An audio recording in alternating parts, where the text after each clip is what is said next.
This file photo taken on March 14, 1991 shows an aerial view of burning oil wells in al-Ahmadi oil field in Ku Read MorePARIS. On August 2, 1990, the army of Iraqi dictator Saddam Hussein swarmed into neighbouring Gulf emirate Kuwait, annexing the small oil-rich territory. 7 months later, Iraq was chased out by a US-led international coalition, leaving behind a devastated and pillaged Kuwait, and 750 oil wells ablaze. Here is a recap of the conflict and its aftermath. On July 18, 1990, tensions spiral after Iraq accuses Kuwait of stealing petrol from the Rumaila oil field and encroaching on its territory. Saddam demands $2.4 billion from the emirate. Kuwait counters, saying Iraq is trying to drill oil wells on its territory. It is one of several disputes, the most complex involving their border, a bone of contention since Kuwait's independence in 1961. Iraq also accuses the emirate of flooding the oil market, driving down crude prices. Attempts by the Arab League and Saudi Arabia to mediate an end to the crisis fail and talks are suspended on August 1. The next day, Iraq invades. Iraqi troops began at 2 a.m.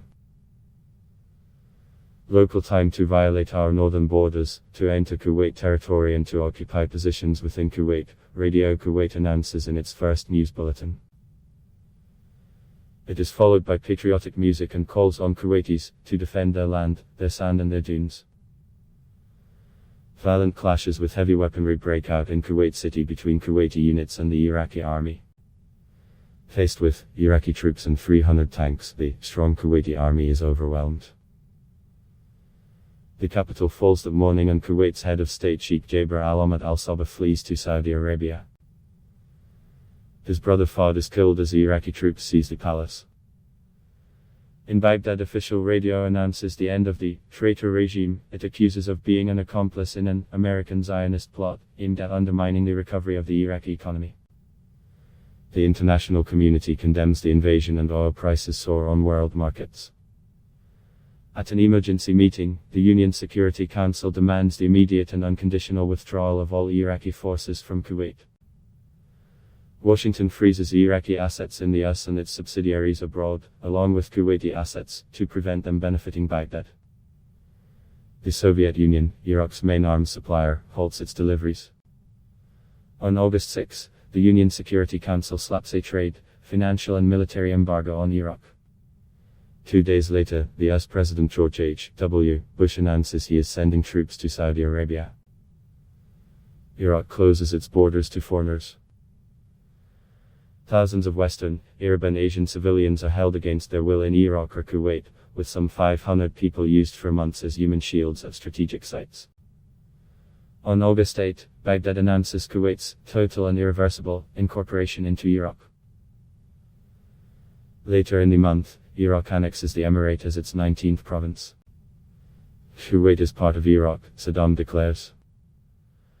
On November 29, the UN Security Council authorizes the use of all necessary means to force Iraq out of Kuwait if it has not withdrawn its troops voluntarily by January 15, 1991. Baghdad rejects the ultimatum. On January 17, after diplomatic initiatives fail, Operation Desert Storm is launched with intensive bombardments of Iraq and Kuwait. On February 24, Bush announces a ground offensive.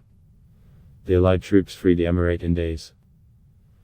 Bush announces on February 27 the liberation of Kuwait and the cessation of hostilities the next day, at 0400 GMT.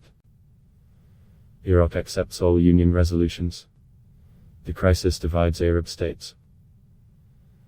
Egyptian and Syrian armies take part in the coalition, but it is denounced by other Arab countries. More than a decade later, in 2003, Kuwait serves as a bridgehead for the US-led invasion of Iraq, which leads to the overthrow of Saddam.